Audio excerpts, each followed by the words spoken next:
หยุดคิดไม่ได้เคล็ดลับจากธรรมะเพื่อจิตใจสงบเคยรู้สึกไหมคะบางครั้งเราพยายามจะไม่คิดแต่กลับคิดมากยิ่งกว่าเดิมคิดเรื่องเดิมซ้ำๆวนอยู่ในหัวจนรู้สึกเหนื่อยล้าไม่รู้จะหยุดยังไงทำไมเราถึงหยุดคิดไม่ได้ทั้งที่เรารู้ว่ามันไม่ช่วยอะไรแล้วเราจะทำอย่างไรให้ใจสงบลงได้จริงๆความคิดเหมือนกระแสน้ำบางครั้งยิ่งพยายามต้านก็ยิ่งเหนื่อยแต่ถ้าเราเรียนรู้ที่จะปล่อยกระแสน้ำจะค่อยๆสงบลงเองจิตที่ไม่ฝึกย่อมวุ่นวายเหมือนลิงที่กระโดดไปมาจิตที่ไม่ถูกฝึกเปรียบเสมือนลิงที่ไม่หยุดนิ่งกระโดดไปมาจากเรื่องหนึ่งไปอีกเรื่องหนึ่งการฝึกจิตจึงเป็นกุญแจสำคัญในการหยุดความคิดที่ไม่จำเป็นในสมัยพุทธกาลมีเรื่องของชายที่โดนลูกศร2 ดอกครั้งหนึ่ง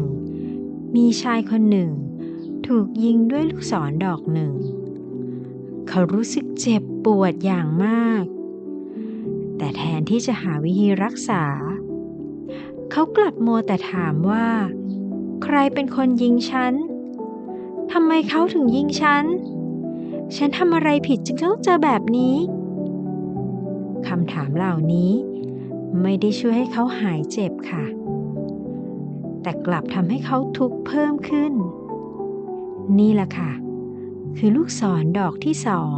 2ซึ่งเปรียบเสมือนความทุกข์ที่เกิดจากความคิดของเราเองเราไม่สามารถหลีกเลี่ยงความเจ็บปวดได้แต่เราสามารถเลือกได้ว่าจะปล่อยให้ความคิดซ้ำๆทำร้ายเราหรือไม่ความคิดที่ไม่รู้จบเปรียบเสมือนการเติมน้ำลงในภาชนะที่ไม่มีก้นไม่เคยเต็มเสียทีความคิดบางอย่างไม่ใช่ปัญหาแต่การยึดติดกับมันต่างหากล่ะที่ทำให้เราเจ็บปวด3 วิธีจัดการกับความคิดที่ไม่หยุดข้อแรกการรับรู้การรู้คือการหยุดความหลงการหยุดคือจุดเริ่มต้นของความสงบเมื่อเรายอมรับว่าความคิดเกิดขึ้นได้เป็นธรรมชาติ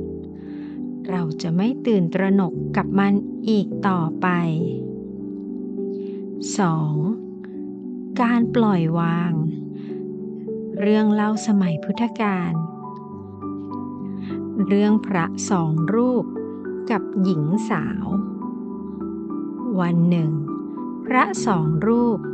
เดินทางข้ามแม่น้ำพบหญิงสาวคนหนึ่งที่ไม่สามารถข้ามไปได้เพราะน้ำเชี่ยวพระรูปหนึ่งจึงอุ้มหญิงสาวข้ามแม่น้ำไปอย่างไม่ลังเลหลังจากนั้นพระทั้งสองเดินทางต่อไปอีกหลายชั่วโมงพระรูปหนึ่งทนไม่ไหวจึงถามว่าท่านไม่รู้สึกว่าทำผิดหรือที่ไปแตะต้องหญิงสาวพระรูปแรกยิ้มและตอบว่า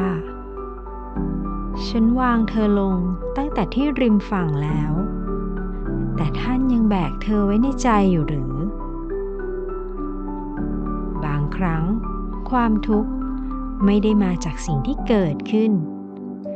แต่เกิดจากการที่เราไม่ยอมวางความคิดนั้นลงต่างหากล่ะข้อ 3. อยู่กับปัจจุบันอย่าติดอยู่ในอดีตอย่ากังวลอนาคตจงอยู่กับปัจจุบันขณะอย่างเต็มที่ ชีวิตของเรามีอยู่แค่ลมหายใจนี้การอยู่กับลมหายใจคือการกลับมาพบตัวเองในปัจจุบันจิตเหมือนกระจกเงาทำความสะอาดใจเพื่อความใสแจ่มเรื่องเล่าสมัยพุทธกาลเรื่องพระอานนท์กับกระจกใสพระอานนท์ถามพระพุทธเจ้าว่าทำไมจิตใจของเราจึงขุ่นมัวง่ายนักพระพุทธเจ้าตอบว่าจิตใจของมนุษย์ก็เหมือนกระจกเงาหากเราไม่ทำความสะอาดมันบ่อยๆฝุ่นแห่งความคิดความโกรธและความกังวลจะเกาะจนไม่เห็นความจริงแต่ถ้าเราหมั่นเช็ดกระจกด้วยสติและสมาธิจิตใจก็จะใสสะอาดมองเห็นทุกอย่างตามความเป็นจริงจิตที่ใสสะอาดไม่ใช่จิตที่ไม่มีความคิดแต่เป็นจิตที่ไม่ถูกความคิดทำให้ขุ่นมัวฝึกจิตให้นิ่งในโลกที่วุ่นวายเรื่องเล่าสมัยพุทธกาลเรื่องพระพุทธเจ้าภายใต้ต้นโพในคืนที่พระพุทธเจ้าตรัสรู้มีมารพยายามมาขัดขวางทั้งด้วยความกลัวความโลภและความโกรธแต่พระพุทธเจ้านั่งอย่างสงบใจไม่หวั่นไหวแม้จะเผชิญกับสิ่งล่อใจมากมายท่านรู้ว่าความวุ่นวายภายนอก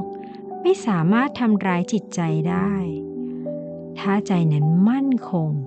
และสงบจากภายในความสงบไม่ได้มาจากการหนีความวุ่นวายแต่คือการสร้างความสงบจากภายในตัวเองจิตที่สงบคือบ้านที่แท้จริงของเราวันนี้คุณกำลังแบกอะไรไว้ในใจถึงเวลาแล้วหรือยังคะที่จะวางมันลงบ้างถ้าบทความนี้มีประโยชน์อย่าลืมกดไลค์กดแชร์และกดติดตามเพื่อรับฟังข้อคิดดีๆเพิ่มเติมนะคะแล้วพบกันใหม่ในคลิปถัดไปค่ะท่านสามารถกดดูคลิปถัดไปง่ายๆในตอนท้ายของคลิปนี้นะคะขอบคุณและสวัสดีค่ะ